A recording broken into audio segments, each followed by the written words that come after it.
ചോറിൻ്റെ കൂടെയോ അപ്പത്തിൻ്റെ കൂടെയോ ചപ്പാത്തിയുടെ കൂടെയോ എന്തിൻ്റെ കൂടെ വേണമെങ്കിലും കഴിക്കാവുന്ന അടിപൊളി രുചിയിലുള്ള ഒരു വെണ്ടയ്ക്ക മസാല കറിയുമായിട്ടാണ് നമ്മൾ ഇന്നിവിടെ വന്നിരിക്കുന്നത്. അപ്പോൾ നമ്മുടെ വീഡിയോ ഇഷ്ടമായാൽ ഒന്ന് ലൈക്ക് ചെയ്യാൻ മറക്കരുത്. എന്നാൽ ഒട്ടും സമയം കളയാൻ നമുക്ക് നേരെ വീഡിയോയിലേക്ക് പോകാം.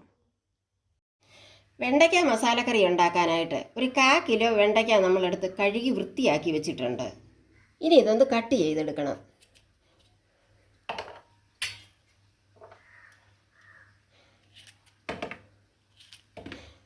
തീരെ ചെറുതായി പോകരുത് കട്ട് ചെയ്യുമ്പോൾ.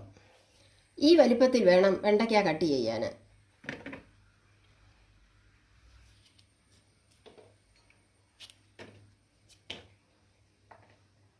ഇനി നമ്മൾ സ്റ്റൗ കത്തിച്ച് ചട്ടി അടുപ്പേ വെച്ചിട്ടുണ്ട്. ചട്ടി ചൂടായി വന്നിട്ടുണ്ട്. ഇനി ഒരു 3 സ്പൂൺ എണ്ണ ഒഴിച്ചു കൊടുക്കാം. ഇനി നമുക്ക് ഈ മുറിച്ച് വെച്ച വെണ്ടയ്ക്ക ചെറുതായിട്ടൊന്ന് വഴറ്റിയെടുക്കാം.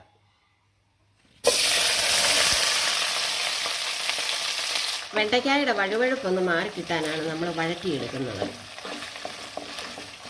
വെണ്ടയ്ക്ക ഇപ്പം അതിൻ്റെ വഴുവഴുപ്പൊക്കെ ഒന്ന് മാറി ഒരു 3/4% ഫ്രൈ ആയി വന്നിട്ടുണ്ട്. ഇനി നമുക്കിതൊരു പാത്രത്തിലേക്ക് മാറ്റി വയ്ക്കാം.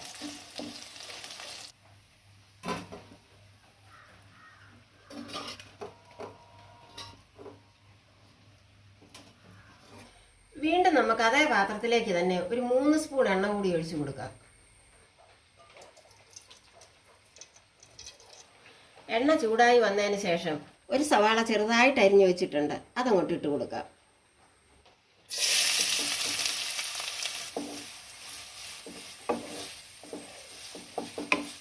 ഇനി 2 ചെറിയ തക്കാളി കട്ട് ചെയ്ത് വെച്ചിട്ടുണ്ട്, അത് മിക്സിയിലിട്ട് ഒന്ന് അരച്ചെടുക്കണം. ഇനി ഇതിലേക്ക് 1 സ്പൂൺ ഇഞ്ചി ചതച്ചിട്ട് കൊടുക്കാം. ഇനി 1 സ്പൂൺ വെളുത്തുള്ളി ചതച്ചത് ചേർത്ത് കൊടുക്കുക.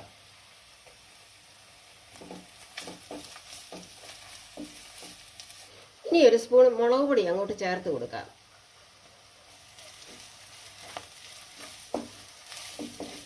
ഇനി 1 സ്പൂൺ മല്ലിപ്പൊടി അങ്ങോട്ട് ചേർത്ത് കൊടുക്കാം. ഇനി ഒരു 1/4 സ്പൂൺ മഞ്ഞൾപ്പൊടി അങ്ങോട്ട് ഇട്ട് കൊടുക്കാം. ഇനി നമ്മൾ അരച്ച് വെച്ച തക്കാളി അങ്ങോട്ട് ചേർത്ത് കൊടുക്കാം.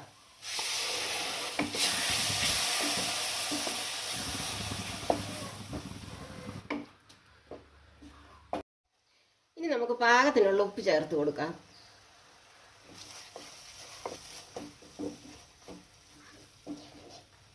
ഇനി നമ്മൾ തക്കാളി അരച്ച ജാറ് കഴുകി ഒരു 3/4 കപ്പ് വെള്ളം അങ്ങോട്ട് ഒഴിച്ചു കൊടുക്കാം.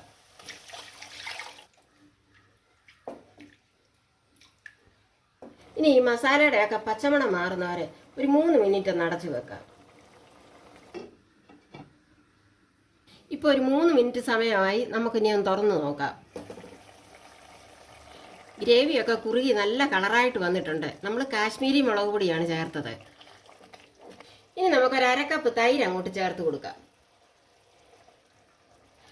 തൈര് ഒഴിച്ചാൽ പിന്നെ നമ്മൾ എപ്പോഴും ഇളക്കിക്കൊണ്ടിരിക്കണം.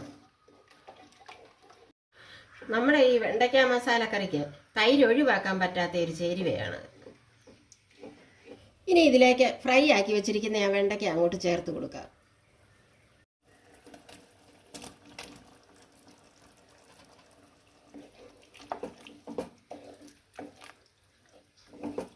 ഇനി ഒരു 1/2 സ്പൂൺ ഗരം മസാല അങ്ങോട്ട് ചേർത്ത് കൊടുക്കാം.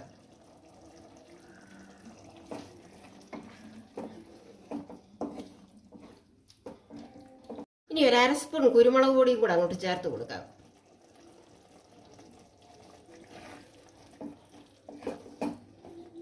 ഇനി ഒരു 3/4 കപ്പ് വെള്ളം ചേർത്ത് ഒരു 2 മിനിറ്റ് ഒന്ന് അടച്ചു വെക്കണം.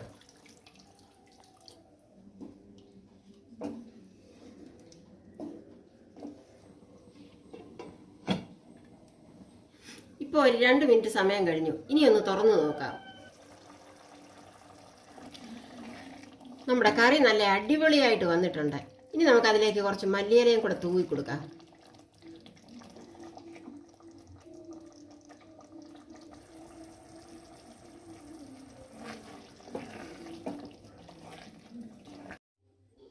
ഇന്നത്തെ നമ്മുടെ വീഡിയോ എല്ലാവർക്കും ഇഷ്ടമായെന്ന് വിചാരിക്കുന്നു. നമ്മുടെ വീഡിയോ ഇഷ്ടമായാൽ നമ്മുടെ ചാനൽ ആദ്യമായിട്ട് കാണുന്ന കൂട്ടുകാരൊക്കെ ഒന്ന് സബ്സ്ക്രൈബ് ചെയ്യാൻ മറക്കരുത്. ഉടൻ തന്നെ അടുത്ത നല്ലൊരു വീഡിയോയിൽ കാണും വരെ തൽക്കാലത്തേക്ക് ബൈ ബൈ.